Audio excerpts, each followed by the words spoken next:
Hello, Tom Paladino. Oh, so you got your camera there. Well, told you don't need it, but hey, if you want to just have it on to make it seem more realistic, well, that's your Okay. Uh, prerogative. So you have something you want to get out. Right? Oh, you decided to turn it off. Okay, works for Usually me. the connection is clear without a camera, so Oh, we're all set. okay. I didn't look at it. I never knew that camera can interfere with connection. Okay, so maybe it is a better idea to keep it off. Well, I'm glad you could come on last second. It was great, and that shows. Give a nice round of applause out there for Carrie Wilson for finding a replacement in her place. Many guests will just say, "I'm sorry, I can't come on." Enough said, and don't try to find a replacement. But that was a very noble thing to do. I guess she's just in the Christmas spirit. So, Amen. She's a good person. I really think highly of her. is her name Carrie Claire or Carrie Wilson? I'm confused. Well, I always call her Carrie Claire. I think Wilson is her maiden name, but I think I call her Carrie Claire. Yeah, I heard about her from John Nicholson. Try to get her on whenever she's done whatever she is that she's doing. So, but today you are the star. I do hope we can spend an hour and 45 minutes talking about scalar technology. But if there's other things besides that you are experienced in about the nature of reality in some way that you can awaken people, then by all means, we'll talk about that. I'll be using your website and your press kit here as a guide. Okay. Taking notes on the side if I hear anything important that might be a good conversation subject. So, scalar energy. What is that for all? Let's just assume the audience is ignorant of what that is. What It's is okay? starlight. What is it? What does it do for Yeah, for us? it originates from the sun, originates from the stars. Soon it will be revealed that this is a second type of energy. Obviously, we have electricity and magnetism, but there's a second type of energy, and this is the energy that Nikola Tesla recognized, scalar energy. Don't worry, we'll have plenty to talk about for an hour and a half. We're going to run to 8 o'clock. Yeah, no, yeah, 8 o'clock. 8 o'clock. Try to keep it to 2 hours for the sake of all those people who have a lousy attention span. So, Okay, fair enough. I'm going to offer a free 15-day treatment. We offer everybody free treatments for 15 days. I'll provide that website. It's called creativestrength.us. And I'm an old pro at this. I've done 500 radio shows. So let it roll, as they say. okay. So, it seems like you're the kind of guy that they would find at some sort of a conference or gathering, standing at a booth, ready to talk about his technology and how it can help humanity. So, don't mean to sound stereotypical and all, but there's a few pictures of you in that regard. So, why don't you tell us? Okay, if someone were to come up to you at your booth at one of these conferences or fairs or events, and and you had all day in the world to explain everything to that person about what you'd be showing in the booth. People have to use their imagination because we're just audio here, but uh, tell us what you would be telling someone that came to you at your booth. Sure, Yeah, sure. Well, first of all, scalar energy, everybody is familiar with scalar energy. I'm a scalar energy researcher.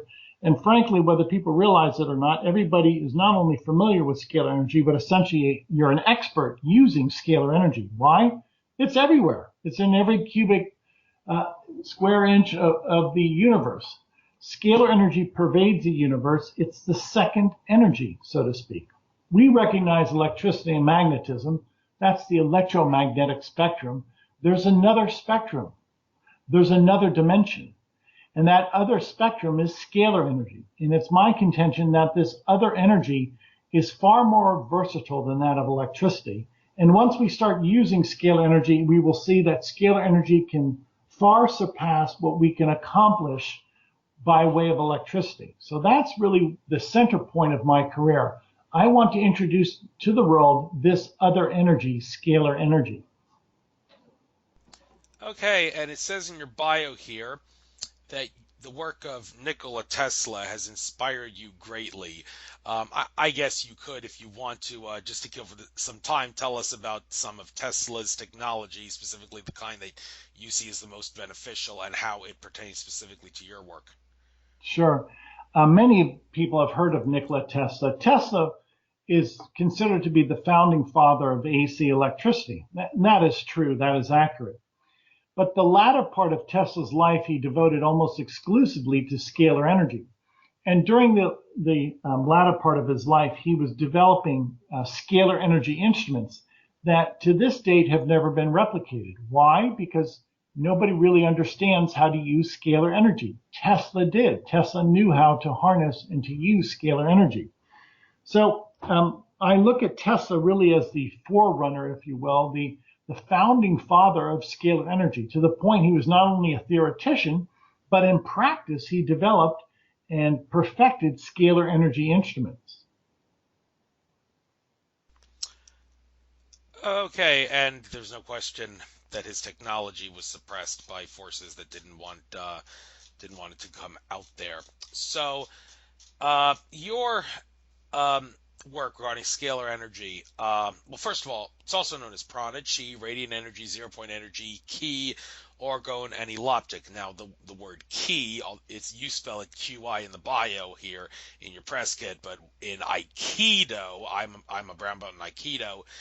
It's spelled Ki, and there seems to be a lot of debate among the senseis as to whether or not you should focus on ki or not. Some say it takes away from the technique in Aikido. Others say it's so important to have ki in Aikido that it's okay to obsess about. It's not going to interfere with your technique. Little debate there. Let's ask how does scalar energy, how does that work, like with the force, and how can you? Sure. Yeah. Sure. Those terms that you've used, eloptic energy, ki, prana, some people call it torsion energy or 0-point energy. All of those terms are synonymous for this other energy, which is, I use the term scalar energy. So let me explain this, and let's break this down into very manageable and discernible notations. Stars of the universe and our sun are the points of origin for all scalar energy. And with that said, scalar energy really is the predominant energy of the universe. Scalar energy then will convert into electricity and magnetism in many environments. Hence, electricity and magnetism are subordinate. That is the subordinate or inferior energy, the converted energy from scalar energy. So the point that I'm trying to make is this: there's a better way than electricity and magnetism. Obviously, most of our appliances today are using electricity. We use electricity broadly throughout our modern day society. Okay, that's fine, but there's something much, much better. Scalar energy essentially represents an inexhaustible source of energy. If scalar energy is from our stars, and it is, then the stars are the power plant, the power generators, so to speak. So all we have to do is to lock in, to harness this infinite supply of energy. Scalar energy is all around us. We simply have to learn how to extract it, so to speak, from the atmosphere. And once we do that, we will have this infinite supply of energy at our beck and call. So one of the things that I envision in the future is, once we understand scalar energy and how to, if you will, harness this energy that's ubiquitous, that is everywhere, we will have an infinite supply of energy, and we will, in consummate fashion, do away with the energy crisis. There will be no more scarcity. Now, that's just one of the examples as to the benefits to be derived from scalar energy. So this is what Nikola Tesla saw. Many of you are familiar with Nikola Tesla. Again, the great scientist. He pioneered initially AC electricity, and then later in his life, Tesla abandoned AC electricity. He saw the merit of scalar energy. So the latter part of Tesla's life was devoted almost exclusively to scalar energy. And once that phenomenon was locked in his mind, he really could not get over it. So, if you will, the latter part of Tesla's life was so mysterious because people do not realize he was working with scalar energy.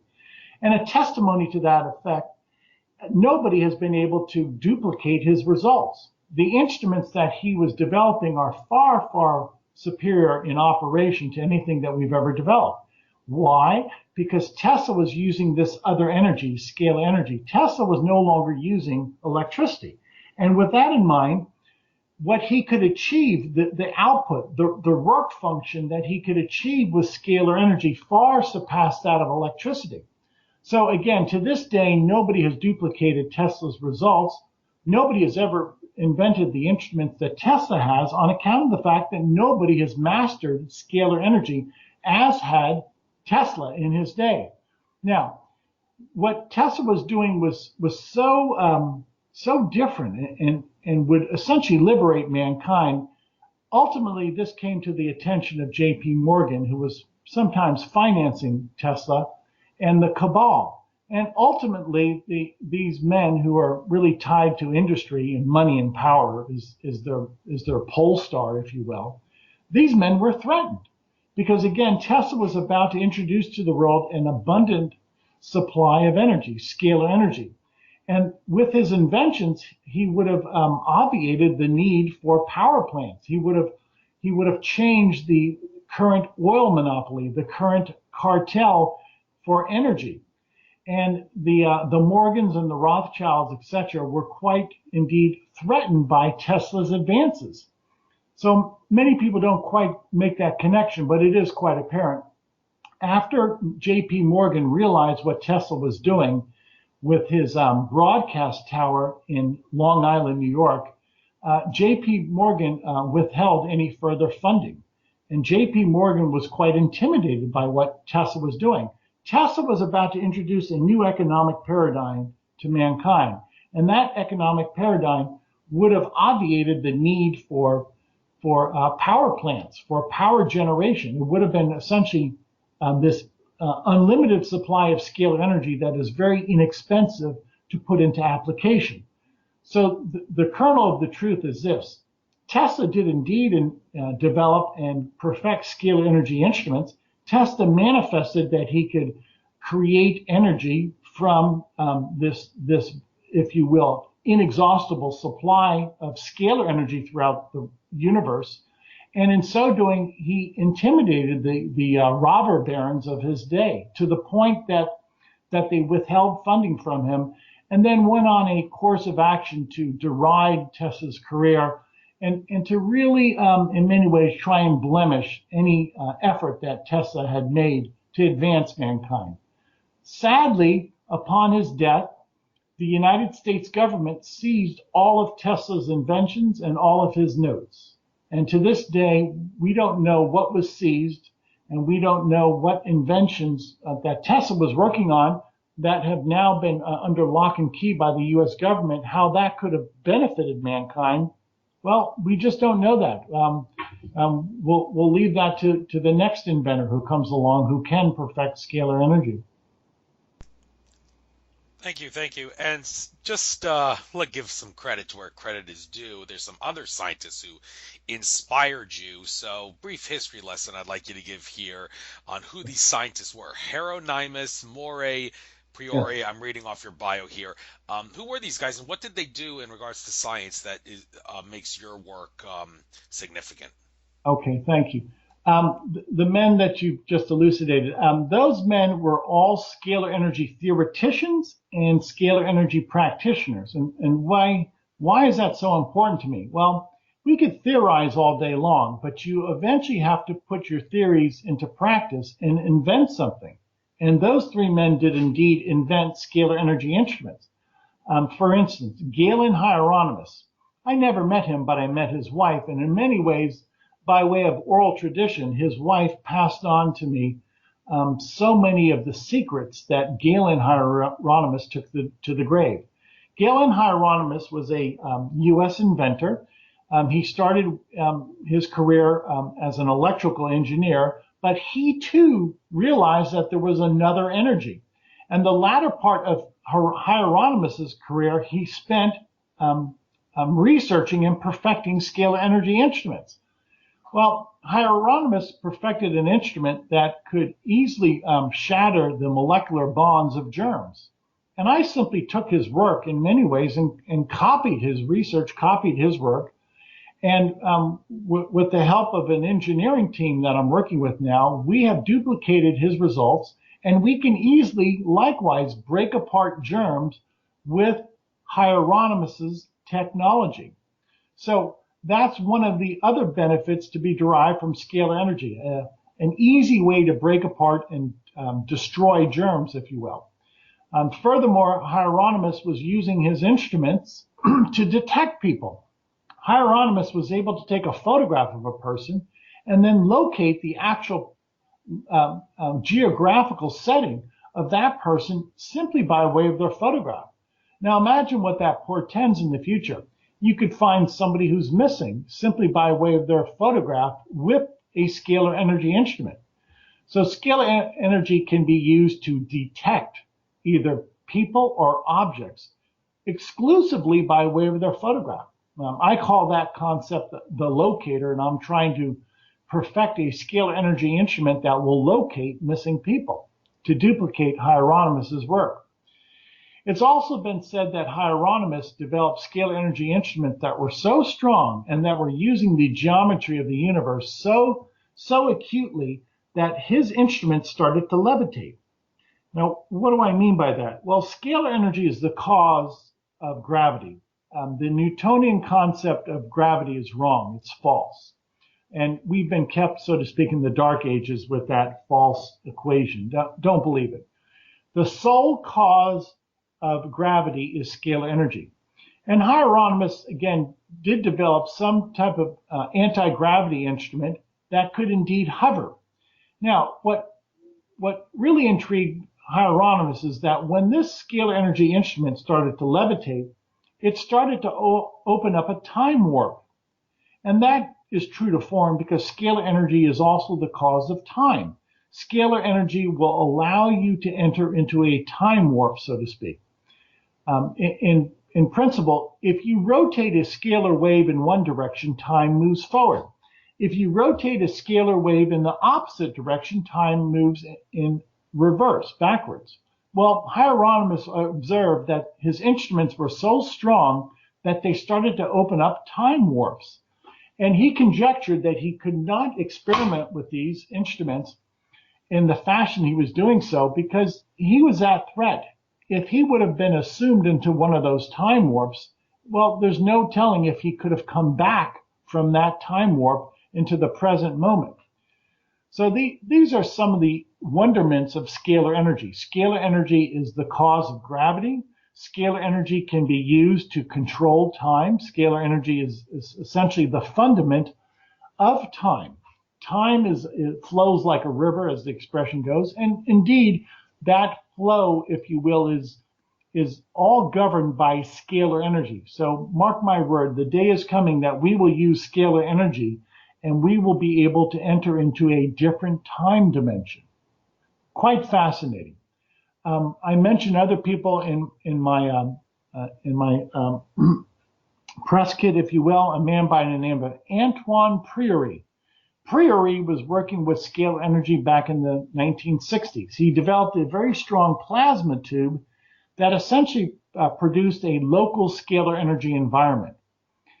And he noticed that when people or animals were placed underneath that plasma tube, which would be still within the sphere of influence, a scalar energy sphere of influence, that local environment served to correct genetic mutation, cancer.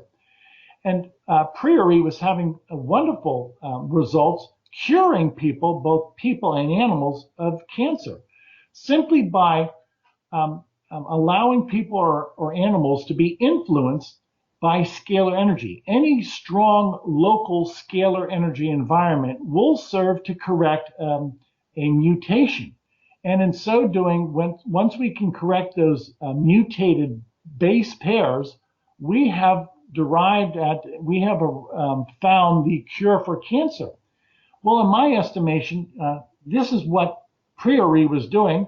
He had cured hundreds of people of cancer, of different types of cancer, some of them late-stage cancers, cancers that were considered to be incurable by the present-day medical establishment in the 1960s, and as well as cancers that are still today to be considered incurable.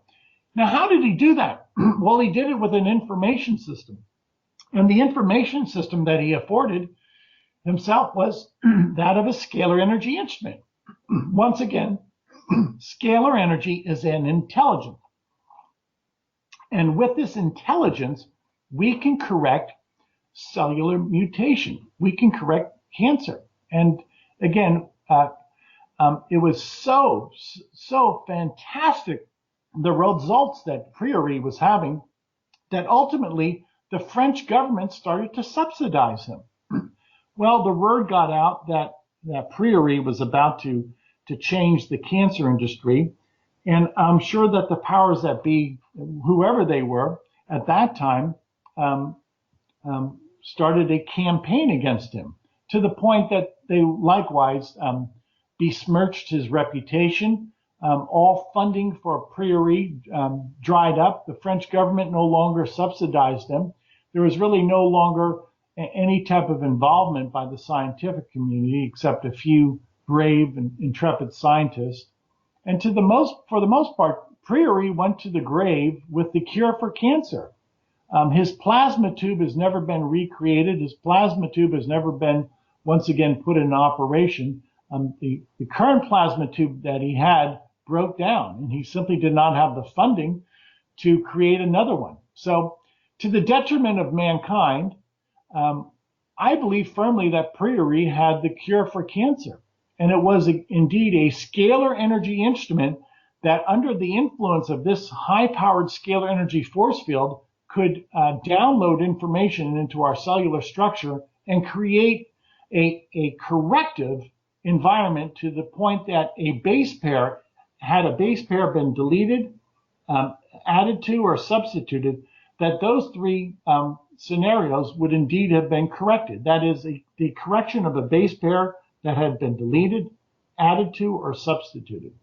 So, in synopsis, one of the applications of scalar energy will be in the future to cure cancer. A strong, steady, scalar energy environment will download information into our human genome, into our DNA, and will correct our faulty DNA, so to speak. And this corrective energy will serve to again, cure cancer by correcting the mutation.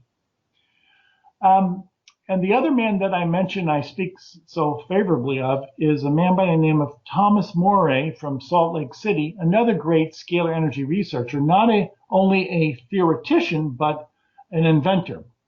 Moray developed scalar energy instruments that could illuminate objects. He could easily illuminate light bulbs. He could easily turn on an electrical appliance with his scalar energy instrument. Now, he did all of this by way of utilizing scalar energy from the atmosphere. That is, his instrument picked up the ambient scalar energy.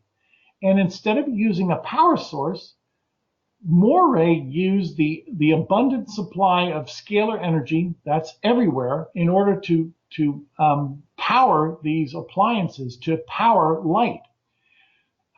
So Moray was indeed another scalar energy pioneer, but sadly, once again, even though he had press coverage, even though Moray gave public demonstrations, the people of that time did not get it. They did not realize that he had essentially a free energy device. We use that term in a rather casual fashion, but by that I mean scalar energy is free. It's everywhere. And in application is rather inexpensive. So had we listened to Moray and had we duplicated his results and then eventually commercialized these instruments, then we could have been using instruments that would access this unlimited supply of scalar energy. That's everywhere, once again.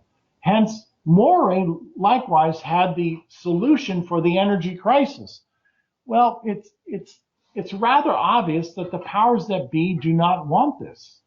The powers that be want to tax us, want to subjugate us. The powers that be want us to be relegated to this lifestyle of servitude, whereas scalar energy would have liberated mankind.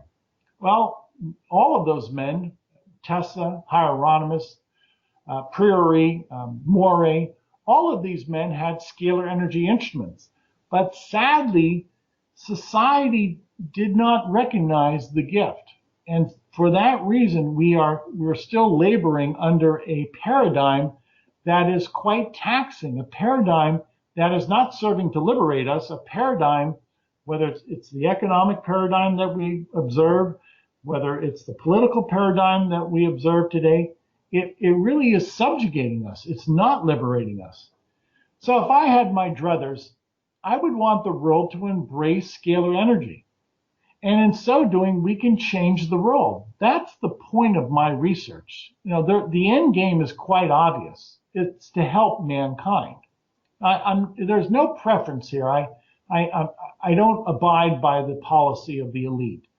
Frankly, I'm appalled by the elite and what they've done to mankind. So I am trying to release this information. I'm trying to educate people about scalar energy. And like my predecessors, I'm finding a great deal of resistance among some people. And some people are simply incredulous as to that this energy, scalar energy, even exists. And many people do not quite understand it. However, on the other hand, and to put it on a positive note, people are starting to help me.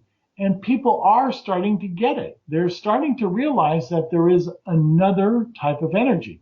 And this other type of energy, this other type of technology will advance mankind to the point that we will enjoy a greater lifestyle throughout the world. That's the end game of my research, to improve human welfare and to make our lives easier.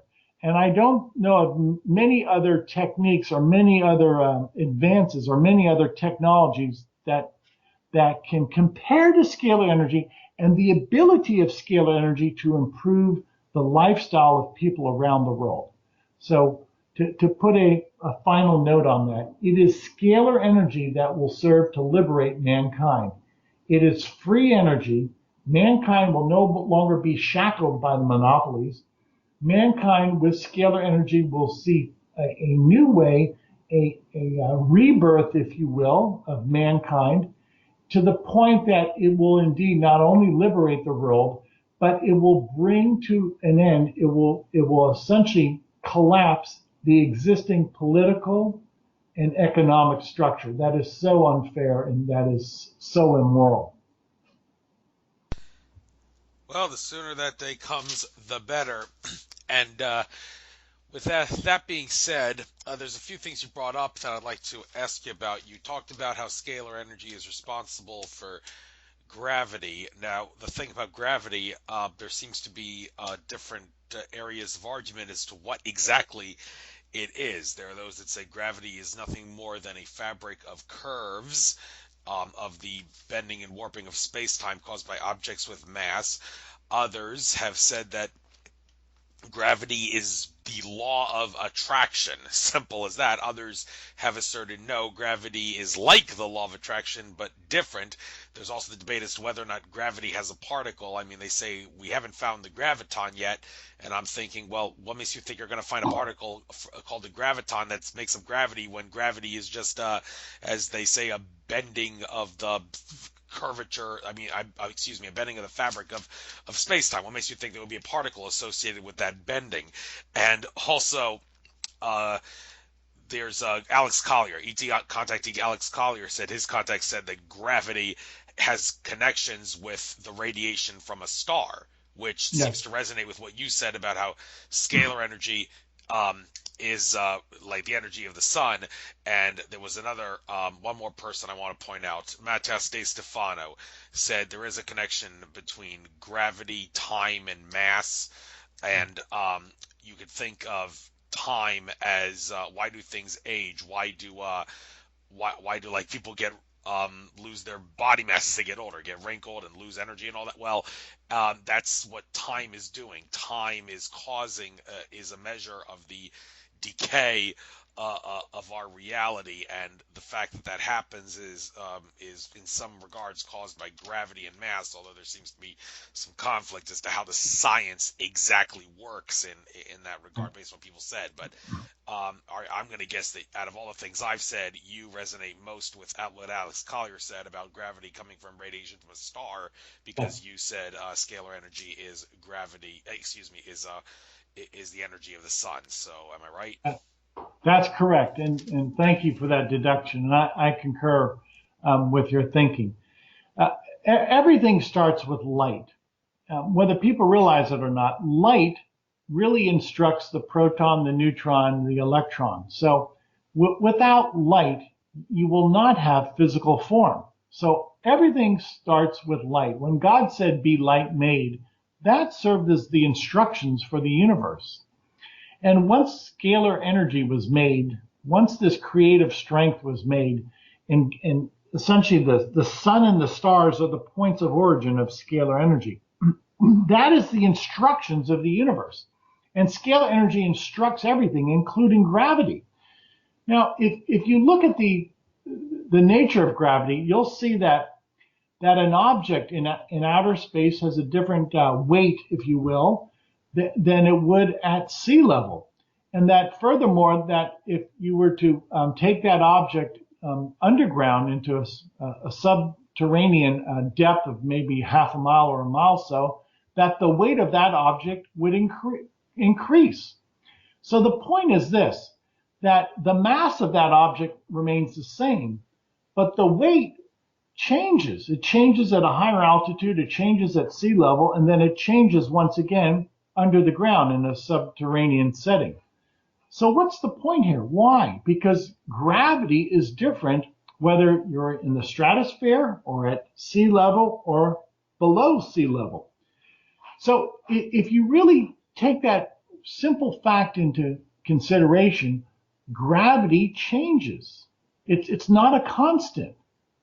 Even though we have the same object, whether we're in the stratosphere or ionosphere or at sea level or below ground, that same object by mass still exhibits a different weight. Why? Because gravity changes. Gravity has it's not so to speak, it's not fixed. It changes as this wave of energy. So without distinction and without equivocation, gravity initiates from our stars. It's a wave, it's energy, and that wave changes. There are some parts of the universe where you have a greater degree of gravity or a lessening of gravity. So gravity is not a constant because scalar energy can change.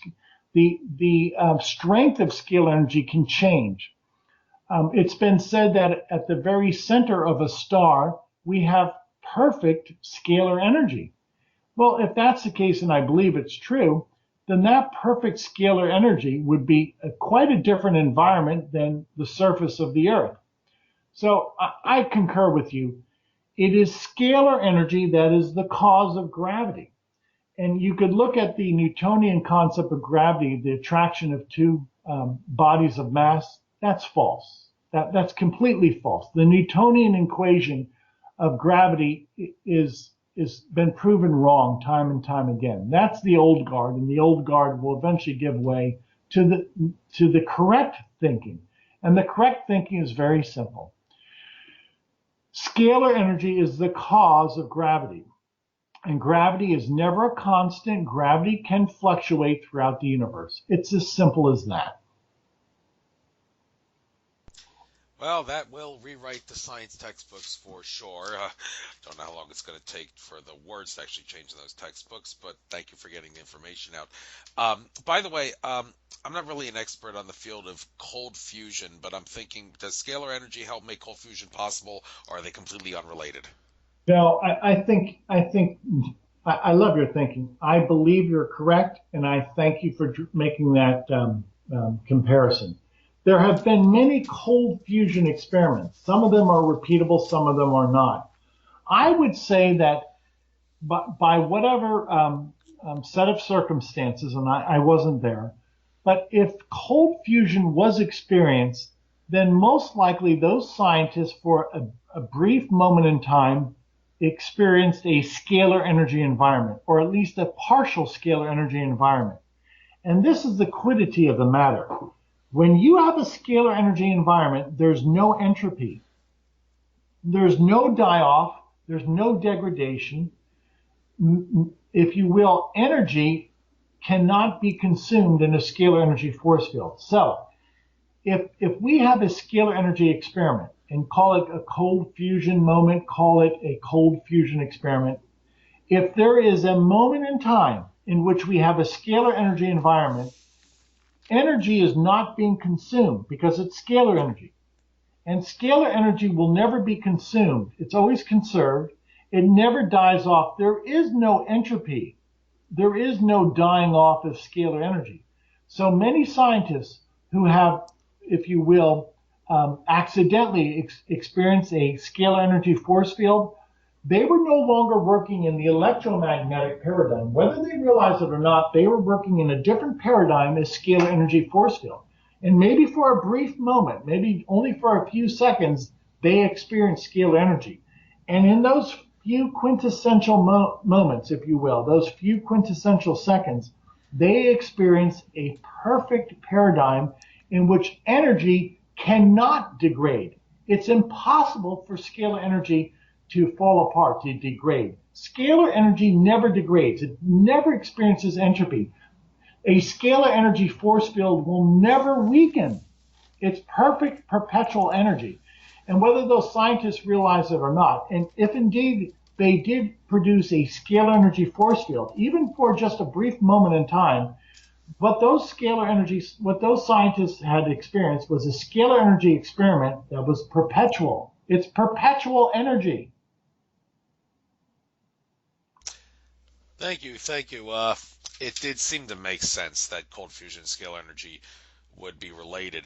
I also, since you mentioned that scalar energy comes from stars and our sun, consequently, I'm an avid sun gazer. I can't help but wonder, how does your work regarding scalar energy? Can you perhaps explain how it affects you if you were to sun gaze, or are you not really Sure. an expert on that? No, actually, it's so simple. Once you understand the mechanics of the universe, everything is simple. If you look at the sun, and the sun is only exhibiting, or the sun is predominantly scalar energy, you could stare at the sun for your entire life and not harm your eyes. A scalar energy sun will never harm your eyes. Now, I'm from a Catholic background. I've visited many holy sites around the world. And at many holy sites around the world, you can actually stargaze, so to speak, sun gaze. And I've done that. There's one particular place by the name of Medjugorje. I've been there twice. And on both occasions, the sun was manifesting itself as scalar energy. And I could stare at the sun in midday for 10, 15 minutes. My eyes did not experience any discomfort. I never suffered any type of eye damage. How is that possible? Because the sun that I was staring at was a scalar energy manifestation. It was no longer an electromagnetic manifestation of our sun, our star. So those people who can sun gaze are doing so under the influence of scalar energy. And scalar energy will never harm their eyes, provided that that sun remains in that scalar energy state. Now, if the sun reverts back to electromagnetic energy and you try and stare at the sun at the noontime or on a bright summer day, you will damage your eyes, and obviously it will cause you discomfort. So this is the phenomenon behind sun gazing. Can some people sun gaze? Yes. For whatever reason, whatever the circumstances, it's easy. It's simple. It's easy to stare at a scalar energy sun. It's next to impossible, and it is very dangerous to stare at an electromagnetic, a sun that is exhibiting electromagnetic energy. That's how simple it is. It's a simple It's a simple phenomenon. There's two paradigms. I have stared at a sun with exhibiting scalar energy. I have never been able to stare at the sun when it's broadcasting a preponderance of electromagnetic energy. It's that simple. Oh, well, interesting you mentioned that. Um, I have reason to believe that electromagnetic sun gazing is actually not harmful. I learned, where do I get that idea? Andrew Bartz is a Akashic Records reader. He talked about a couple years ago when the summer solstice was on the was on a weekend. He actually said get some sun gazing in, and he said you literally look at the sun, system tells you you'll go blind, but in reality, and he said this, the electromagnetic energy bypasses the physical and goes right to the brain. And when he was asked, is there a set time, I was expecting him to say the first hour of sunrise and the last hour of sunset, because that's what most sun gazers believe. But he said, no, no, no, sun gazing begins whenever you get up, any time of day. And I mean, the human body is held together by electromagnetism, so that would lead one to think, okay, it shouldn't come as too much of an astonishment that the electromagnetic energy would bypass the physical and go right to the brain. And I'm basing my belief here on the claim that if Andrew Bartz says it, the Akashic Records say, and if the Akashic Records say it, then it must be true. So, does this change your thinking at all, or do you No, disagree with him? no. There might be semantics at play here. What he terms electromagnetic energy could indeed be scalar energy. I will take into consideration what is known as the Akashic record. That falls in line with scalar energy. Again, scalar energy is scalar intelligence. Well, if scalar energy is the energy of the universe, then that energy is the intelligence of the universe. Really, the terms energy and intelligence are synonymous. So if scalar energy is everywhere, then scalar intelligence is everywhere, which draws to mind the Akashic record, or the what some people call the cloud of the universe, or the mind of God, or infinite wisdom, or the Christ consciousness. That is, the entire universe is this gigantic network, if you will, of scalar energy. And this intelligence, the mind of God, really instructs everything. Scalar energy will eventually be recognized as the intelligence, the instructions of the universe. So I resonate with that term, the Akashic records, call it what you will. Akashic records, mind of God, Christ consciousness, universal truth, intelligence of the universe, all of those are synonymous terms. It really is the infinite wisdom of God that governs the universe. I would agree with that. Yes, and also getting back to the sun, a little bit of debate as to what the sun is made of. First of all, a couple things. I'd like you to clarify, when is the sun scalar, when's it electromagnetic, and also there's some debate as to whether the sun is strictly electric or a combination of electricity and magnetism. The people that say it's all electric base that idea off the claim that electricity and magnetism are the same thing. It's just electricity is male energy, magnetism is feminine energy. The sun is male energy dominant, so you would think common sense and logic would say it's electric, but is it 100% electric or mostly electric? Is there even a ratio? It's Who knows? What? it, So what do it's you know? simple. It's simple, Andrew. Let's just break this down again. When you look at creation, creation is simple and creation evolves in complexity. So let's look at the fundament. All energy originates as scalar energy. Every star produces one energy initially, scalar energy. And that scalar energy then will convert in many environments into electricity and magnetism. Now picture this. Scalar energy is always a double helix. Imagine two corkscrews intertwined. That is scalar energy. It's a wave. It's really a phi spiral. When scalar energy degrades into electricity and magnetism, that double helix unbinds. And if you will, it's a double helix. If one helix becomes electricity, the other becomes magnetism, they then propagate in a perpendicular fashion, which is entropy. So to consolidate my thoughts, all energy in the universe initiates as scalar energy. It's a double helix. All energy at the very center of our stars is scalar energy. And then scalar energy will, in many environments, quickly degrade, convert into electricity and magnetism. It is electricity and magnetism that we experience entropy. That is the beginning of entropy, the beginning of death and decay. Scalar energy is the perfect paradigm. There is no death, there is no decay. Scalar energy is the steady state. So the center of our stars are a perfect environment. There is only a steady state at the center of our stars. Whereas as soon as scalar energy leaves our stars and then travels throughout the universe, then we start to experience entropy. And in this world on planet Earth, it's predominantly electromagnetic energy. It's no longer scalar energy. Hence the reason we experience disease, decay, and death. We live in an electromagnetic environment that is that of entropy. If we lived at the center of our sun, which is perfect scalar energy, we would experience a heaven-like atmosphere and we would never die. So in conclusion, all energy initiates as scalar energy, and then in many environments, it will quickly degrade or convert into electromagnetic energy, which is the beginning of entropy. Thank you. And so you two more things about the sun.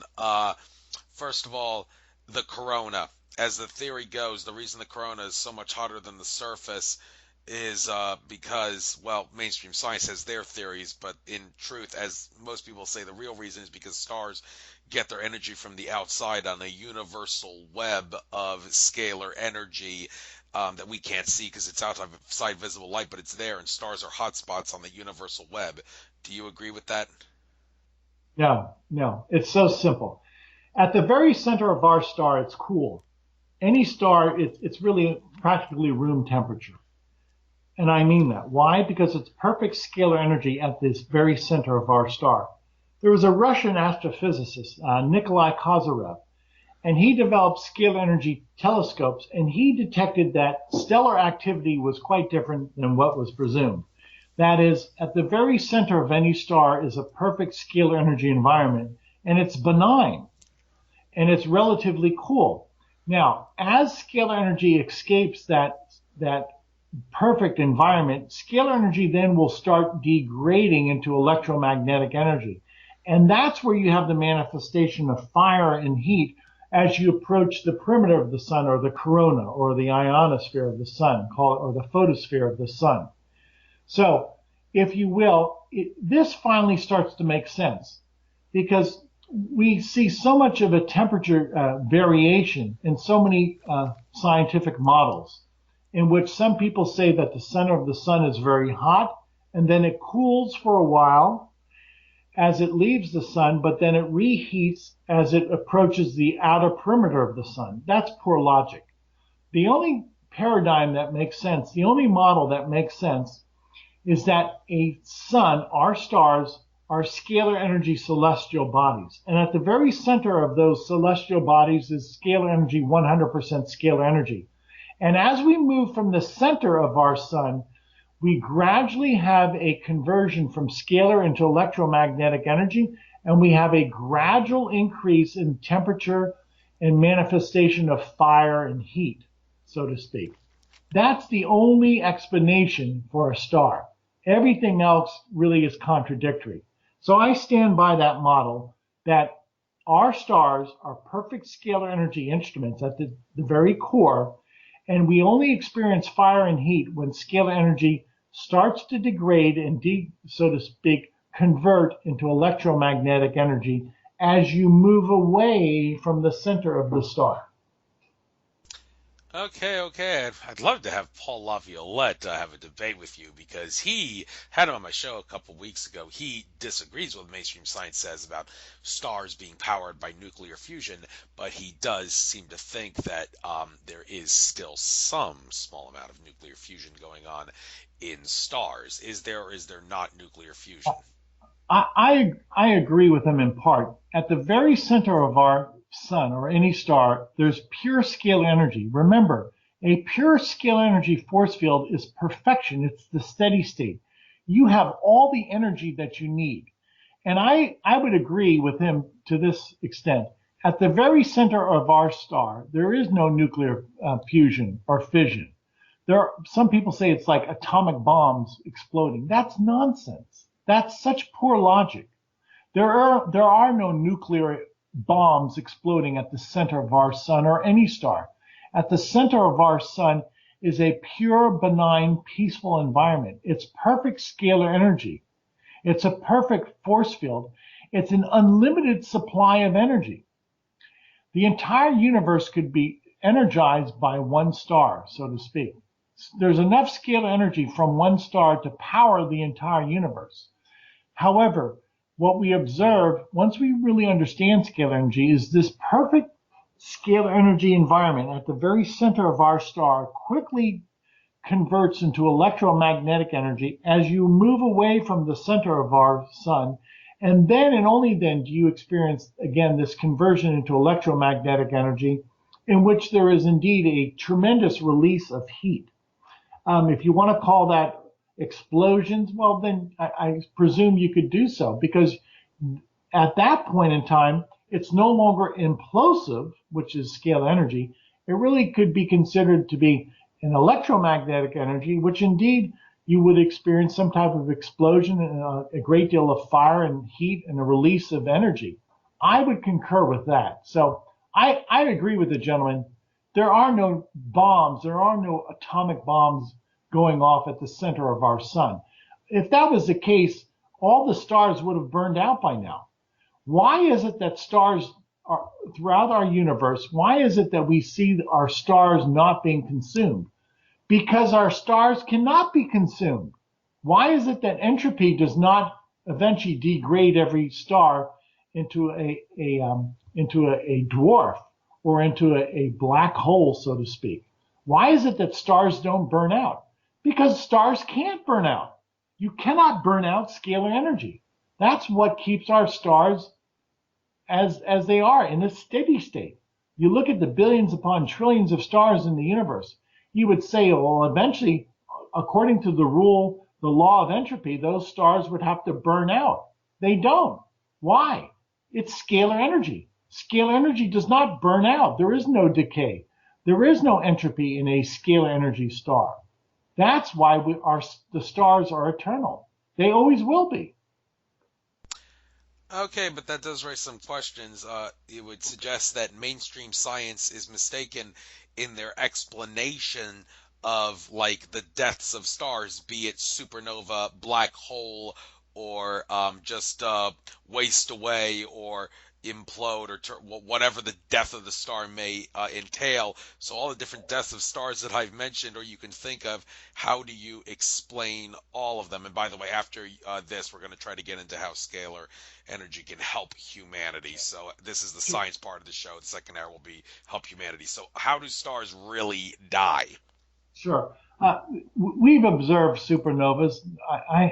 That's obvious. It's a matter of record. You could look at the photographs from telescopes. Do stars vary? Sure they do.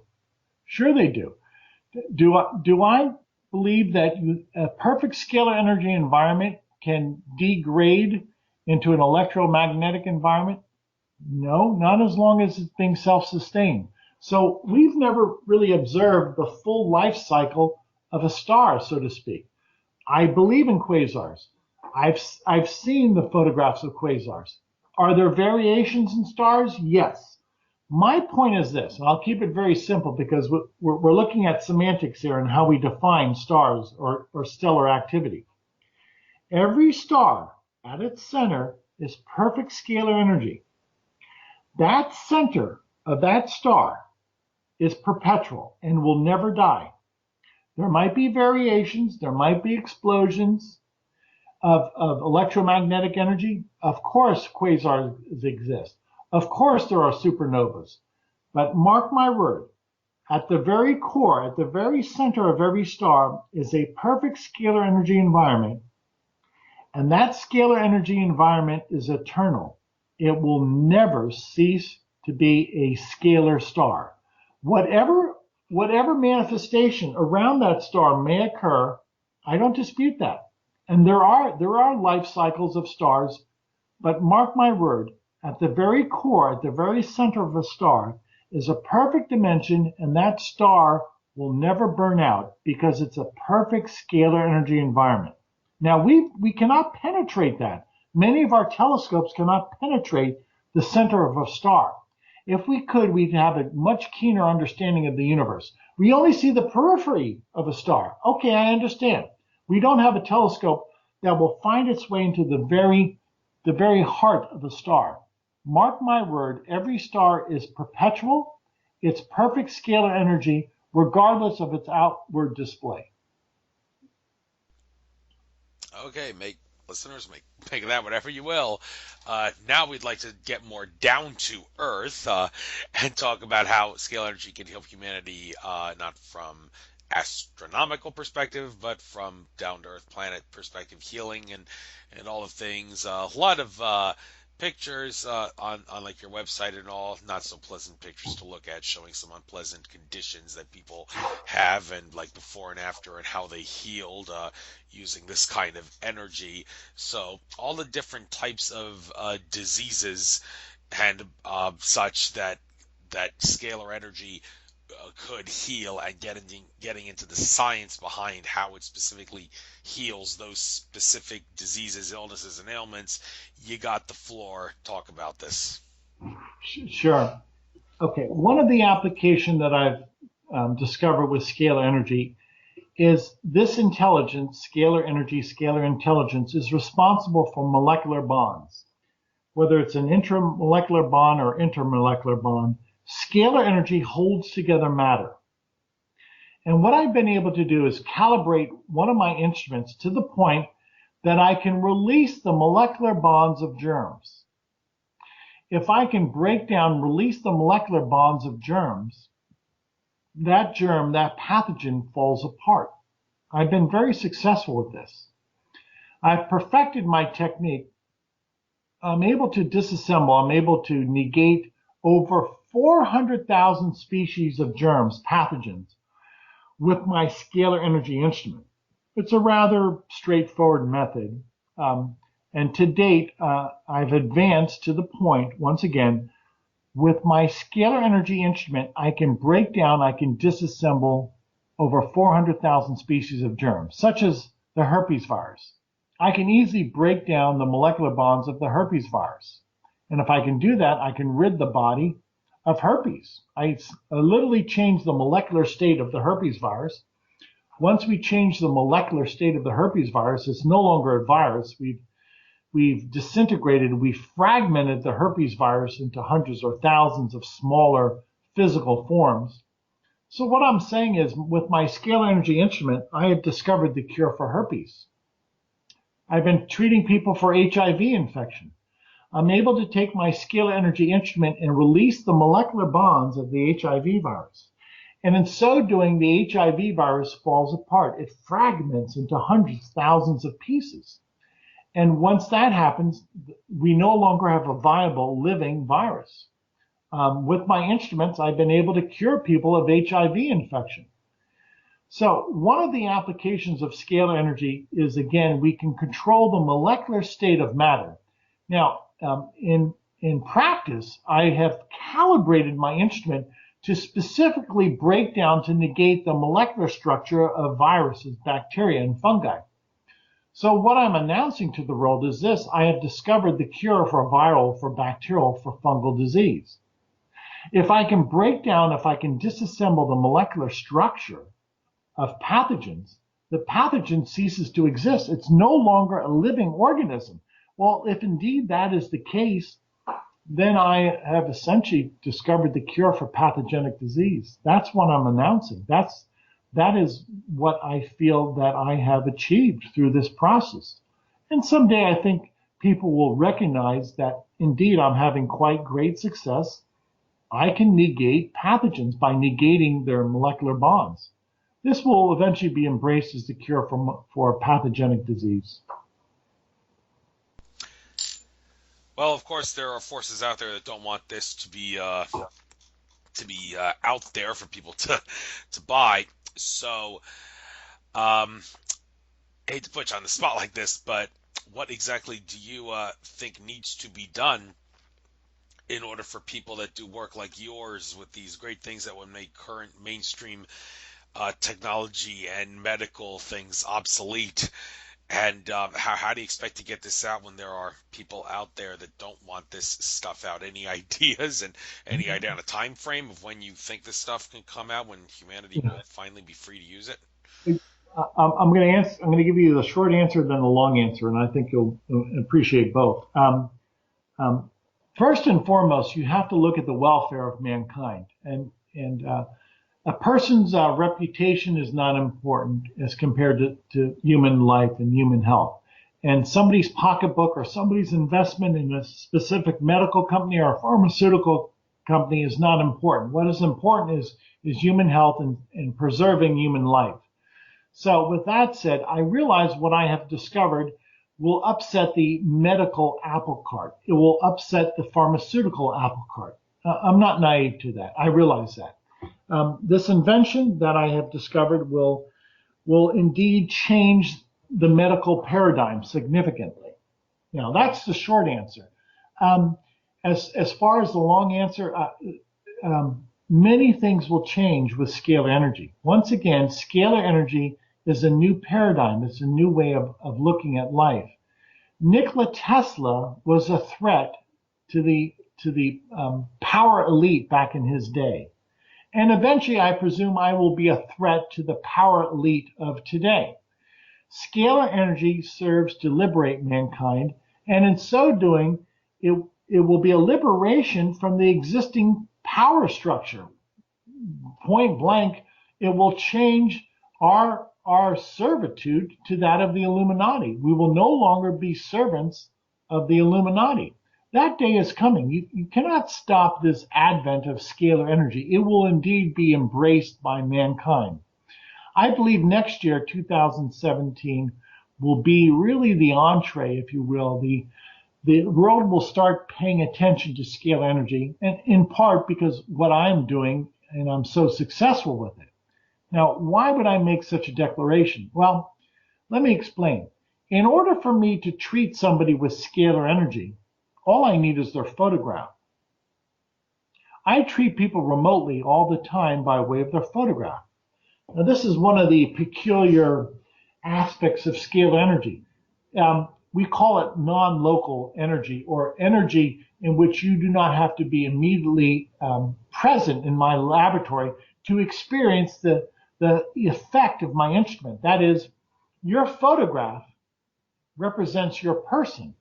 And whether you live 1,000 or 5,000 miles away, it doesn't matter. If you were to send me your photograph, I could place your photograph in my instrument and treat you with this non-local energy, with scalar energy. And I could send a signal to you by way of your photograph. Your photograph simply represents you. And so my instrument would immediately make a connection with you, so to speak. Well, to fast forward this, I'm working with people now in Africa, and I'm receiving photographs every day from people in Africa, and we're working with those people, and we're curing them of pathogenic infection. Well, this year, 2016, we've treated at least 10 million people in Africa by way of their photograph. Now, if you can imagine, people throughout Africa are sending me, they literally email me their photographs. And many of these photographs are group photographs of large bodies of people. Sometimes I receive perhaps 50,000, 100,000 photographs a day. Well, again, to reiterate, this year, 2016, as we draw to a close, I have already treated 10 million people in Africa.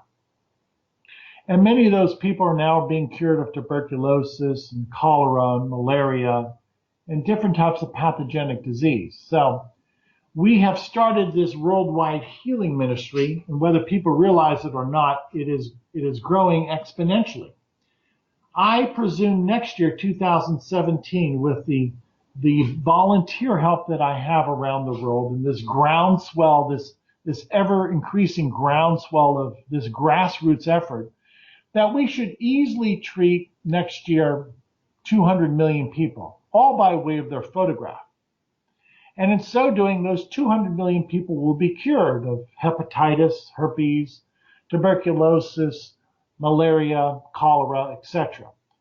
So by force of these numbers, by the sheer size of this grassroots effort, and the fact that we've already treated 10 million people this year and cured 10 million people, and that next year, 2017, will probably treat at least 100 to 200 million people, maybe even more, if our grassroots effort increases and other countries come on board, Latin America, Asia. I can easily see how we could easily treat 500 million people next year by way of their photograph. So to reiterate, as this grassroots movement is increasing by the day, and as the aspect of being cured of pathogenic infection is starting to resonate with people, and people see how simple it is, that is, simply provide me your photograph and I could treat you anywhere in the world, and I could treat a great number of people on a daily basis. And in so doing, I can send a signal to break apart, to eradicate the pathogens in your body. My prediction is that next year in 2017, that our grassroots effort, we should treat and cure at least 200 million people next year. We could conceivably, with help and greater support, treat and cure 500 million people. And eventually, I foresee that with the scalar energy instruments and with really a worldwide participation, we could easily treat 1 billion or 2 billion people a year and cure 1 billion or 2 billion people per year. Now, I realize these are quite fantastic predictions on my part, but it's rather cut and dry. This is a scientific process. I've perfected this scientific process. I can break apart germs. And it's simply a matter of fact that now people participate with me, and within their home country or within a specific region of their country, they go about and take photographs of people. I'm experiencing that, especially in Africa. Volunteers are going from town to town, village to village, and they're photographing sometimes 1,000 people a day or 2,000 people a day. Well, I have at least 100 volunteers who are photographing people on either a daily or a weekly basis. So again, on any given week, I could easily see an influx of 250,000 or 500,000 photographs a day. Excuse me, 500,000 photographs a week. So in 1 month's time, we could easily realize 2 million people, perhaps 3 million people, by way of their photographs. So if I can receive 2 million photographs a month, I can treat 2 million people a month and cure 2 million people a month. So again, to reiterate, and this is the long answer, if you will, Andrew, we have already treated 10 million people in 2016, this year, in Africa. And judging by how the ministry is growing, the healing ministry, and how it's spreading like wildfire, that's one of the predictions that the Blessed Virgin Mary gave me, I easily foresee that we should be able to treat at least 100 to 200 million people in Africa next year. And with greater support and greater awareness around the world, I really foresee no problem that we should be able to treat 500 million people next year in 2017 with scalar energy by way of their photograph. And in so doing, we will cure 500 million people. 500 million people could be cured next year with a groundswell of support for our movement. I firmly believe that. I do hope you're right, because people could certainly benefit from this. Looking at the number of illnesses here on the site here that it could help overcome: hepatitis, Lyme disease, HIV, and all the rest of them. By the way, I had Lyme disease a little over a year ago, and I learned after getting it that we've been kind of misled about it. It's not a natural disease. It was synthesized in labs, and some people assert it has nothing to do with tick bites. It comes because you change your lifestyle in some way that allows for the bacteria to become more prominent, and there's some debate as to whether or not you would need to take an antibiotic or not to suppress the bacteria. Can you enlighten me a little bit on Lyme disease and specifically how this can help people overcome it without maybe taking an antibiotic if it works that way? Sure. Sure, I've helped many people with Lyme disease. The Lyme spirochete can easily be destroyed or broken apart by my scalar energy instrument. And thereafter, the person has to heal.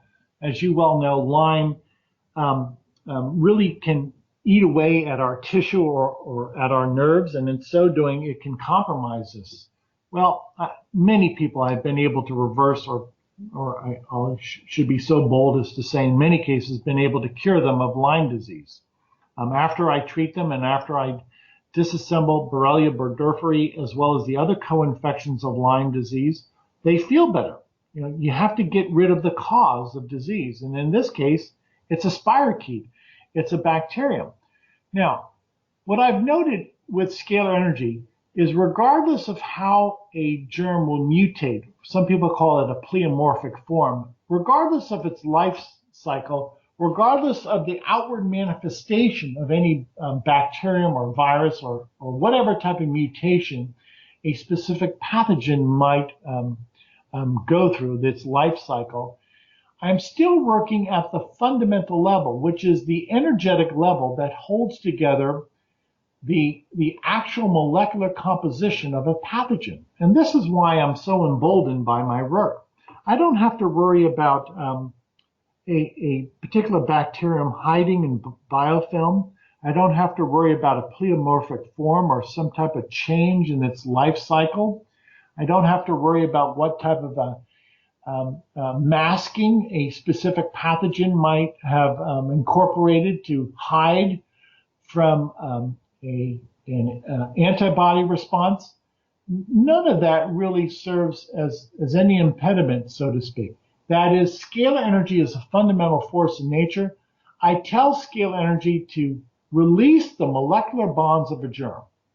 And regardless of any other extenuating circumstance, once we are working at that energetic level, and once we can break down the molecular bond of a germ, that germ falls apart.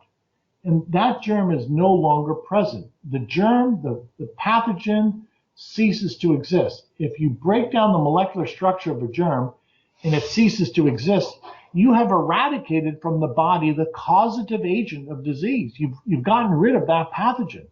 Well, in so doing, you're going to cure people. And that's why with my present technique, I'm able to eradicate over 400,000 species of germs. Well, if I can do that, then I can indeed leave the body, so to speak, pathogen-free or germ-free. At least I can do so for 400,000 different species of viruses, bacteria, fungi, mold, parasites, protozoan, even prions.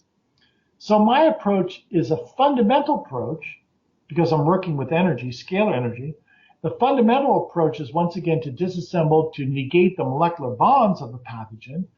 And the consummate approach that I have developed is I can, in so doing, I can eradicate over 400,000 species of pathogens, germs that have been known to infect mankind.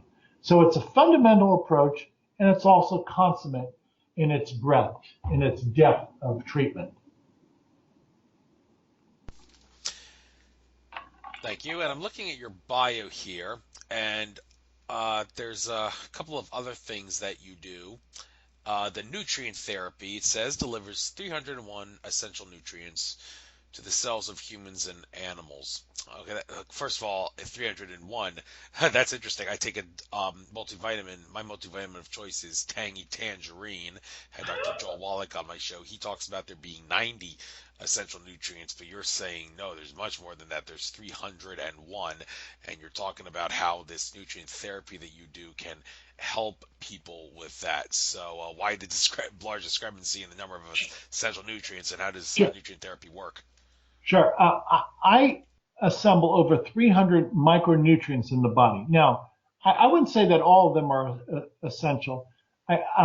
When we're looking at micronutrients, the body can produce some of those nutrients, such as vitamin D from sunshine, or some of those nutrients we need from our food supply. I can assemble over 300 micronutrients in the body. whether they're phytochemicals, whether they're fatty acids, vitamins, minerals, etc. So I won't quibble about a number. What I'm trying to do is to afford consummate coverage, so to speak, of micronutrients, and that's why I've amassed such a extensive list of micronutrients. Whether it's a phytochemical or an antioxidant, I include it. If my research allows me to include an antioxidant, I do so. Now, that doesn't mean that I don't consider any scientist who's studied nutritional science and has come to the conclusion that there's a certain number of nutrients that the body needs. That's fine. What I try and do in many ways is I try and provide as many micronutrients as possible. So my current level of research, and I'm one man, there's only so much I can do as one individual, I can assemble over 300 micronutrients in the body. Now let me explain to you how that works in principle. Let's say I want to assemble vitamin D inside the body. I take a magnified photograph of vitamin D. Usually you can find crystalline structures that have been magnified under an electron microscope or even sometimes a light microscope. Anyway, you take a magnified photograph of vitamin D and you place it inside a scalar energy instrument. So that serves as the informational input. That photograph, that magnified photograph of vitamin D represents the intelligence that I want to impart. And once I place that photograph of vitamin D inside my instrument, then my instrument will broadcast that molecular structure into my body. And my body will actually start to assemble the same molecular structure that's on the photograph inside my body. So how do I do that? How do I assemble nutrients inside the body? I take photographs of micronutrients, and then I instruct my scalar energy instrument to assemble those nutrients found on the photograph. The magnified microphotographs of those nutrients will then be assembled inside the human body. Remember, scalar energy is a force field. It's an informational field. And this is how scalar energy works. Whatever I introduce into my scalar energy instrument will then serve as the informational input. So when I amass a group of photographs, magnified photographs of micronutrients, that is indeed the molecular structure that my instrument will start to assemble. Interesting, interesting. And this this device that you're talking about, that scalar energy device, could you help people use their imagination here and explain what it looks like exactly? Sure, sure. I have a scalar energy device in which with a capacitor and a vacuum tube and other types of arrangements, I am able to take electromagnetic energy and convert it into scalar. And with that scalar energy, then I take that scalar energy and I pass it through two Tesla coils, a receiver and a transmitter. And with that energy, with that scalar energy, I have created a local scalar energy force field, especially around my Tesla coils. And then around my Tesla coils, I perform this operation in which I take a person's photograph, place it close to the Tesla coil, which is a local scalar energy environment, and I could either break apart germs or I could assemble nutrients, micronutrients. Again, scalar energy is the information system, and in that scalar energy environment, it's different. It's not an electromagnetic environment. And with a scalar energy instrument, once again, I have control over molecular forms. So I take the reverse angle, I break apart or I eradicate the germ, I release the molecular bonds of a germ, and the germ falls apart. With a nutrient, I have it in a in-phase capacity in which I assemble, I bring together the molecular bonds of a nutrient. Thank you. And there's another healing thing that you do. The chakra balance harmonizes the body for humans and animals. And this chakra balance subject, I'm kind of familiar with this. Recently, over the course of 14 days, did a couple meditations. The first meditations were the solfeggio frequencies from 396 to 963. And then after that, I did a chakra healing and activation meditation, 15 minutes for each chakra, going from the root to the crown. And I had done that before in the past. And like a couple days after the chakra meditations, I contacted someone who I'm not going to mention their name, but they did a little reading on my chakras, and they said that my crown and my third eye were the only two chakras that were active. The rest were pretty much closed for the most part. So this person, it's a he did a healing and activation for me to make sure all my other chakras were spinning to the extent that the crown and the third eye were. Not how exactly he does that is well, have to speak to him. But so what can you maybe explain to me why my meditation didn't Yeah. actually work before then, and then after that, explain specifically how your chakra balance harmonizes the body and would work in the same way that this guy seemed to use his Okay. metaphysical powers to balance mine. Okay. Let's back up and let's say, what is a chakra? Everybody has seven chakras. Well, why do we have seven chakras? It's a perfect number. A chakra is a collection of scalar energy. We have seven chakras. That's correct. And those chakras are 7 points of light. There's seven spinning points of light in our body. And when we have balanced chakras, it serves to abet our spiritual, our mental, our emotional, our physical health. Now, some people can balance their chakras on their own through prayer, through meditation, perhaps through quiet music or some type of exercise. And that indeed, there is merit to that. Everybody has seven chakras, and we are responsible for our seven chakras. If you can indeed master your emotions, you can master your environment, you will indeed be able to balance your seven chakras. Now, with my scalar energy instrument, I have noticed that a high powered scalar energy instrument will have a profound effect upon our seven chakras. And many people that I work with have told me that, yes, Tom, I feel differently. They have experienced a feeling of euphoria, a feeling of elation. Some people have told me that a chakra balancing with my instrument has served to deepen their sleep state, has served to improve their memory. Some people have said that a chakra balancing has served to correct perhaps a phobia or some type of procrastination that they had. They weren't able to carry through. Their judgment was in some way enhanced with a chakra balancing. Others have told me that a chakra balancing has served to mitigate their desire for sugar or alcohol or for recreational drugs.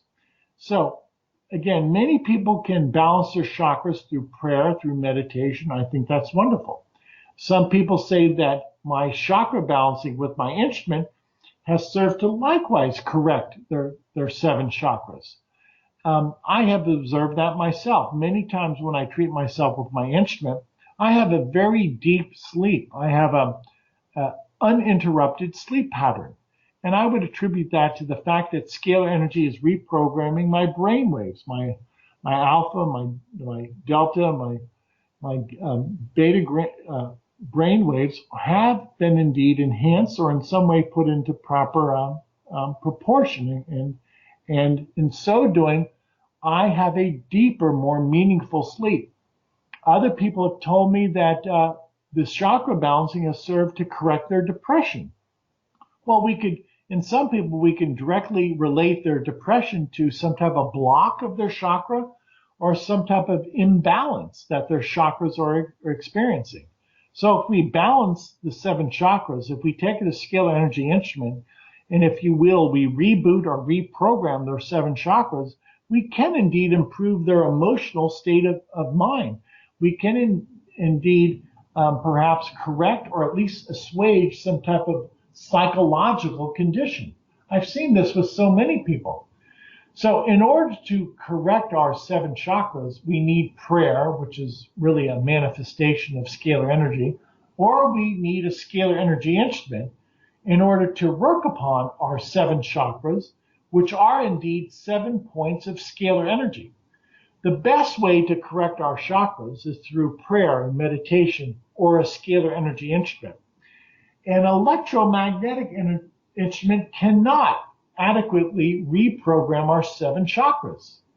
Again, our 7 chakras are composed of scalar energy. Those 7 points of scalar energy in our body are affected in a very advantageous fashion by way of prayer and meditation, as I've mentioned, or positive thoughts. Some people can exercise or enjoy laughter, and in so doing, laughter will reprogram their 7 chakras. Many people have said my scalar energy instrument has served to reprogram or reboot their 7 chakras. All of that stands to reason. Eventually, Western medicine will recognize that we do indeed have 7 chakras. And when Western medicine recognizes that, in a similar fashion and perhaps simultaneously, Western medicine will recognize that the chakras are composed of scalar energy. They're not electromagnetic. Our 7 chakras are 7 points of intelligence of scalar energy. And since I mentioned chakras, I just can't help but pick on George Kavaslis. I love the guy, and great to have interviewed him twice, but he has caused a lot of controversy with his claim that we don't need to have chakras. Chakras are all part of the brainwashing system, and you can just dissolve them all into one. And he claims he's done that. He just goes with the heart all the time, dissolves all the chakras into one, and the one of his choice is the heart. Although recently I listened to a radio show talk by Margot from Margot's Healing Corner, who I had as a guest on my show. She talked about how we need chakras to exist in this 3D reality, which, and when I told her George Kavaslis was to say you're out of your mind because he would say we don't need chakras and all, and her comment was, I don't give a rat's ass what George has to say. So, obviously some agree to disagree there. So, do we or do we not need chakras? And if someone can bring all their chakras into one, how exactly do they do that, if you could answer that? I would agree that our heart chakra is the strongest chakra. Why? It's very apparent to me that scalar energy pervades the universe, including our body, and that we think by way of scalar energy. That is, thinking is a function of scalar energy. And our emotions, love and compassion and mercy, the movement of the heart is also produces a scalar energy manifestation. That is, love is really a manifestation of scalar energy, love that we experience. And with that matter, I would say our heart, the human heart, is the reservoir of scalar energy. So our heart chakra is indeed probably the predominant chakra in our body, if we intend it to be. There is no greater expression of scalar energy that people can exhibit than that of prayer or love for God and their fellow man. I believe that people have concentrated on the heart chakra. God bless them. If that's their proclivity, let it be so. Nonetheless, we have 7 chakras. We will always have 7 chakras. Now, if you predominantly want to concentrate and work on and perfect your heart chakra, then all power to you. But we cannot change the fact of the matter. There are 7 chakras. There always will be. And when we have all of those chakras working in concert, then that is the best. We don't have one chakra, the heart chakra. We have 7 chakras. The heart chakra is just one of the 7. And those 7 are needed for full balance, for full perfection. Full spiritual, cognitive, emotional, and physical perfection are found by way of the 7 chakras. That's why God gave us 7 chakras. It's a completion. 7 is the number of completion, the number of perfection.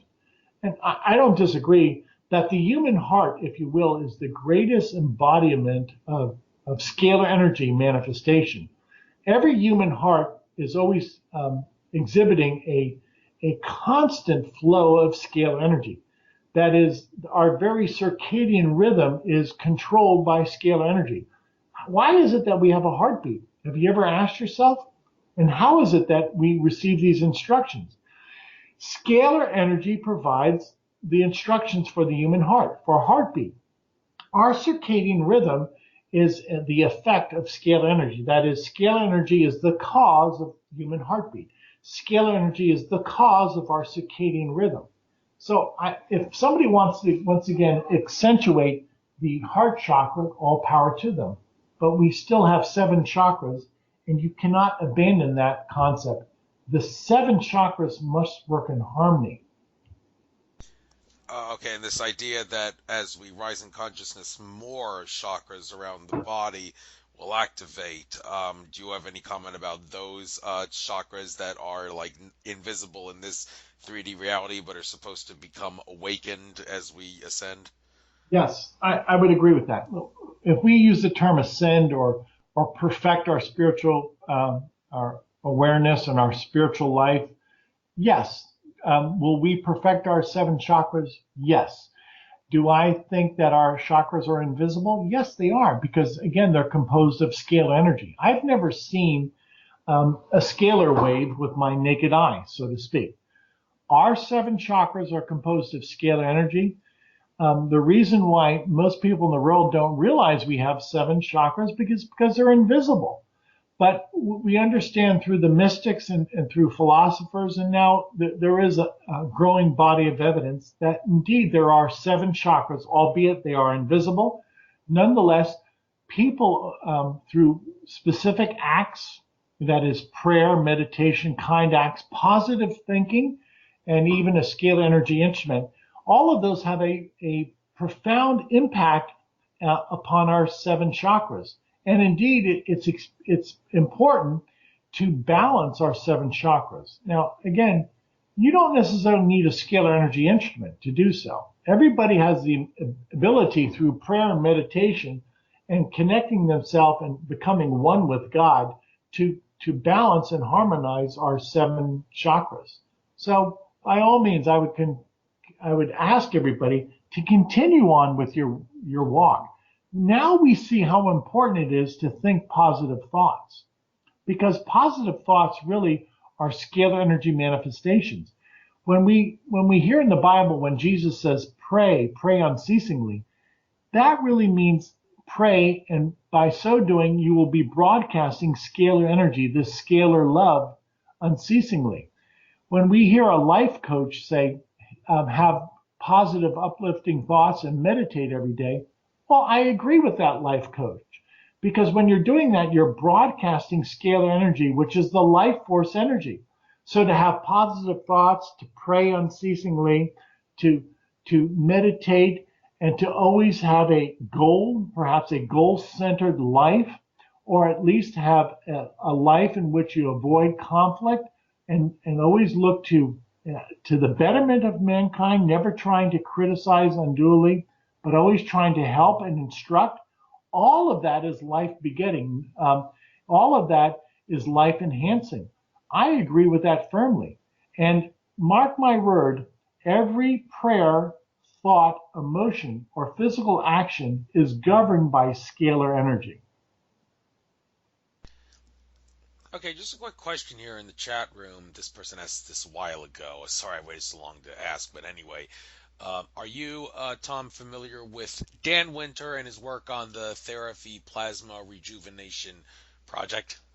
I've heard of Dan Winter. Dan is quite a theoretician. I agree with many of the things that Dan has put forth. I acknowledge Dan as a hardworking scalar energy pioneer. I have read some of his work. Again, I agree with much of it, not all of it. I've heard that Dan is now working with a scalar energy instrument, and he's having great success. Sadly, I don't know much about his work with this instrument. So it's not that I don't give it merit. I am just so immersed in what I'm doing. I really don't have much time to look into what other researchers are doing. Not that, again, not that there's no merit to it. So I would encourage Dan Winter and staff to continue on. They seem to be following in God's footsteps. So I like what I've heard thus far from him. Thank you. You mentioned earlier, I believe, that scalar energy has an intelligence. And when I heard that, I'm thinking, okay, is the artificial intelligence that we hear about so much an alter ego of scalar energy? And Uh, if so, can we use scalar energy to suppress artificial intelligence? I hope the answer is yes, considering that artificial intelligence is, in many regards, the thing that's holding back the rising consciousness of humanity to its full potential. yes. So, anything you got to say about this? Yeah, I would say yes to that, Andrew. Now, let's go back to the Akashic record. A lot of people presume that there is a mind of God, or that there is this Akashic record. There is this inventory, if you will, in the universe of this unlimited intelligence, this unlimited energy. Some call it Christ consciousness. Some people call it the mind of God.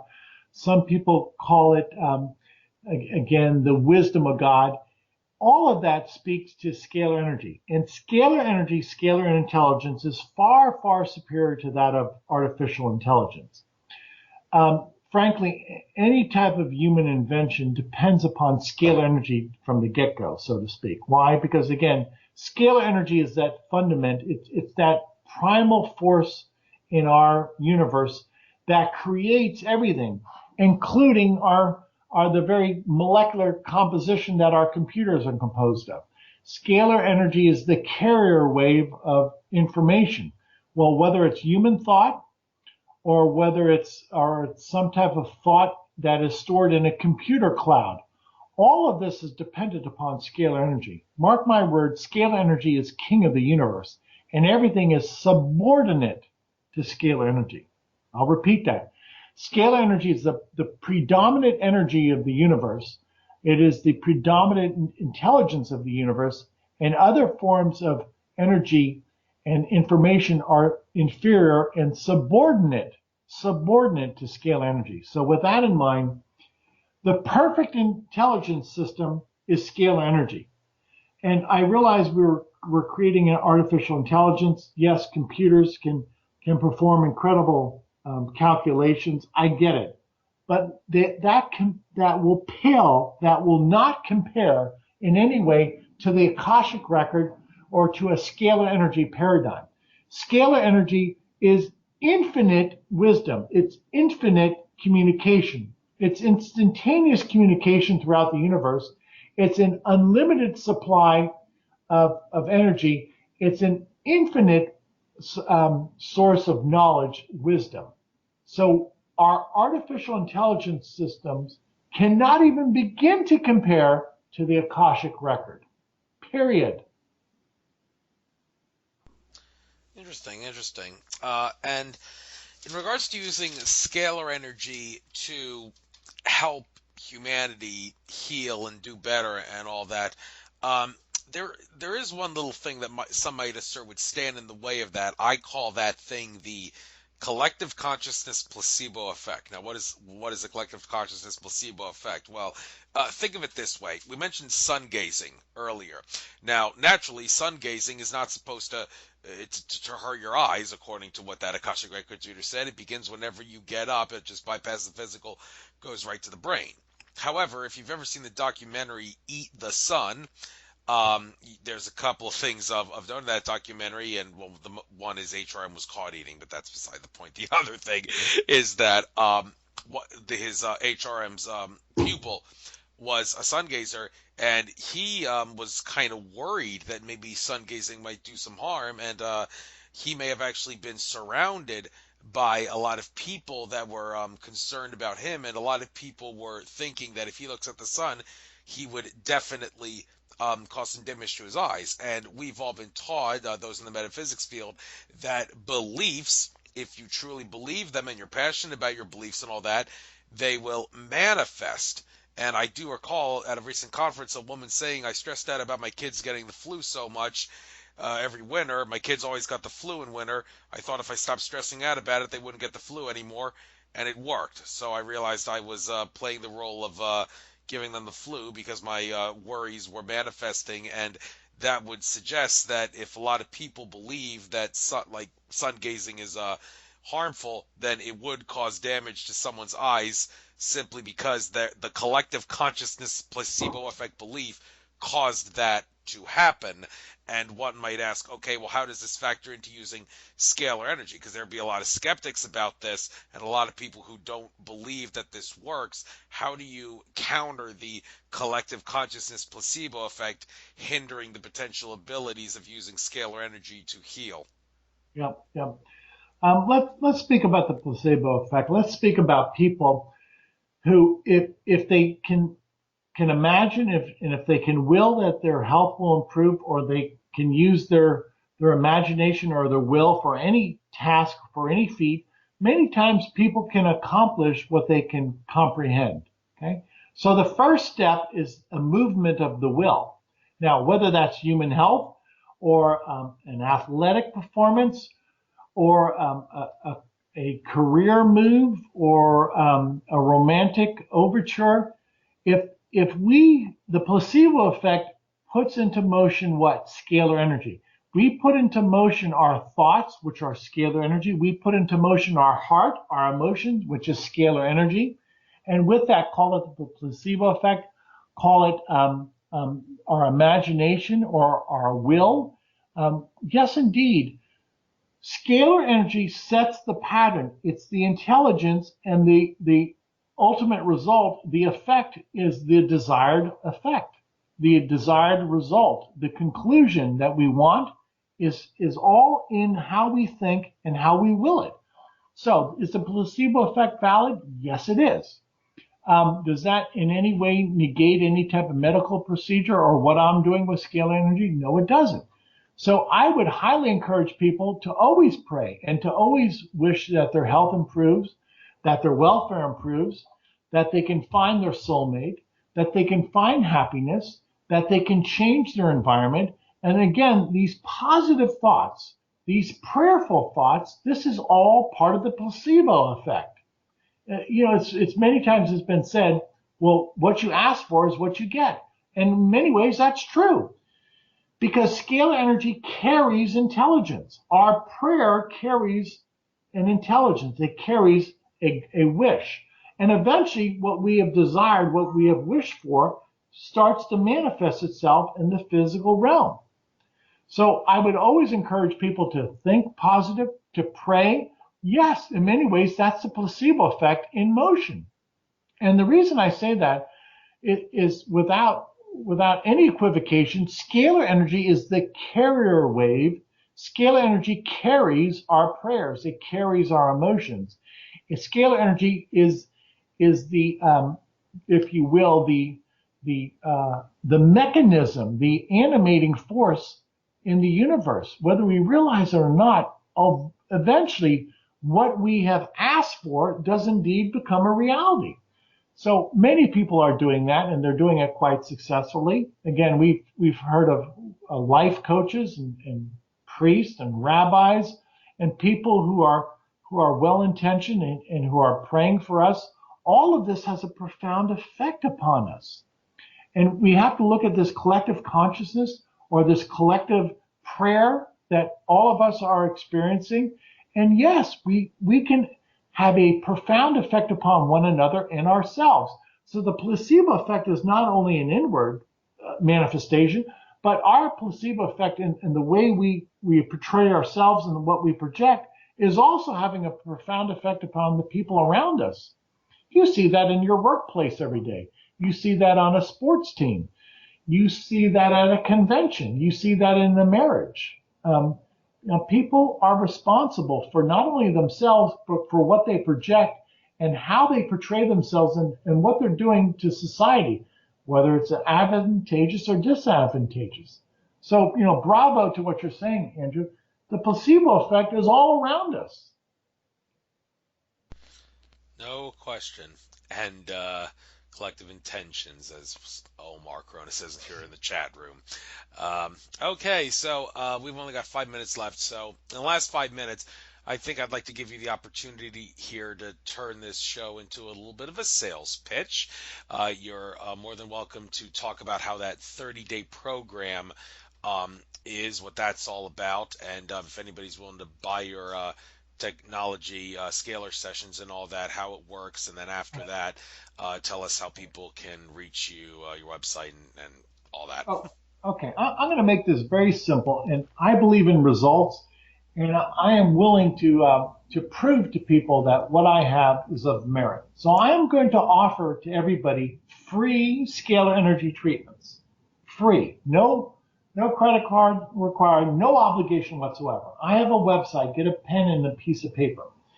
I will give you a website in which anybody in the world, you can share this with family and friends. You can make this a Hanukkah gift or a Christmas gift or a New Year's gift to your election.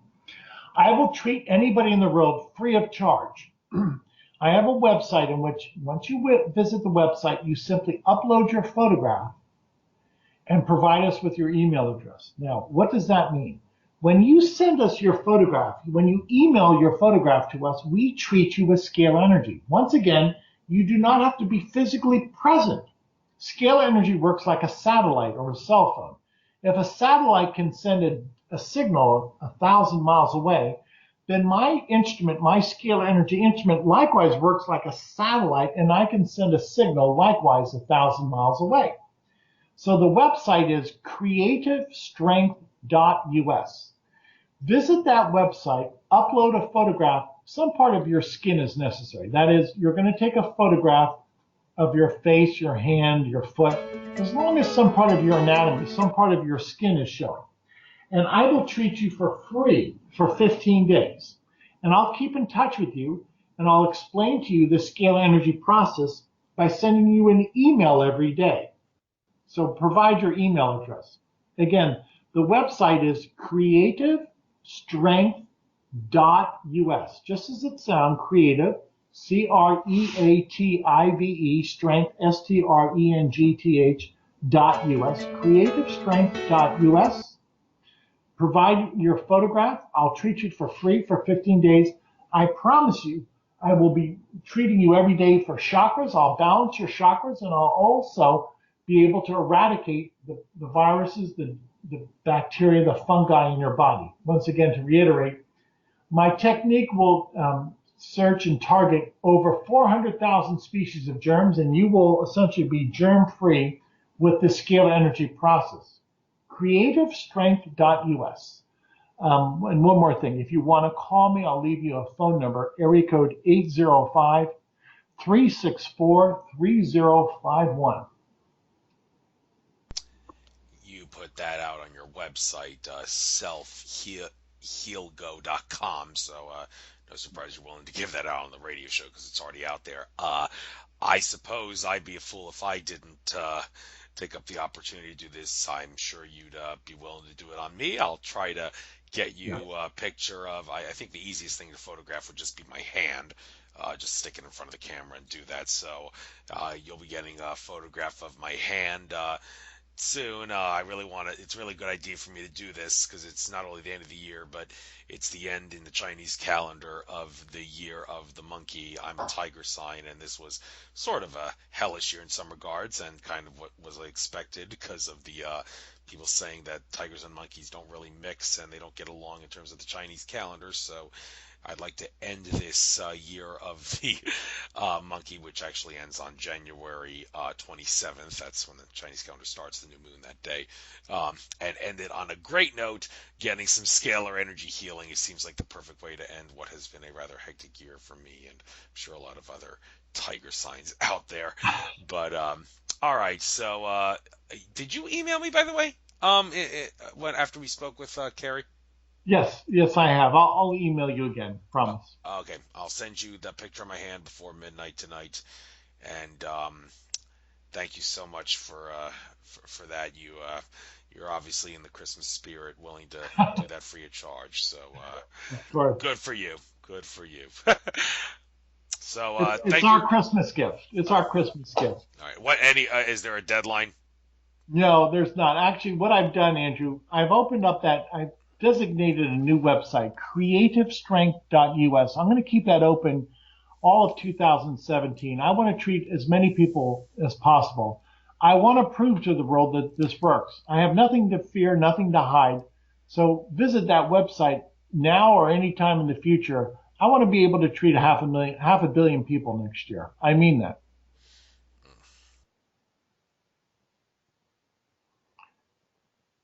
That website will be available. Okay, thank you. You will be handsomely rewarded in your next life for all these things you're doing for humanity. So keep up the good work. And Thank it was a pleasure having you on. Everything happens in this universe for a reason, and it was a good thing, a blessing in disguise that Carrie decided to postpone the show just for whatever her reason was, and decided to pick you as a replacement. It turned out to be a huge blessing in so many ways. So great having you on, Tom. I'll upload this to YouTube and try to put a post on some social media sites so people can get the your information out. Very valuable information here. Something the powers that be don't want people hearing and utilizing. So maybe I have you on sometime again. I'm on not on Nature of Reality. I'm on Blog Talk Radio anymore, so that whole philosophy of trying to find a different guest on every week is no longer valid because maybe people are wondering why I don't say that at the end of the show now. But now you know why. Different radio program, I can have more than the guest on more than once. I'm willing to break that philosophy. So maybe we'll keep in touch, definitely for healings and all. And I have a lot of other people keep in touch with you too. Good luck. Have a good night and happy Thank you. winter. Have Merry Christmas too. Yeah. Merry All right. Christmas, sir. Happy New Year. Take care now. Later. Bye.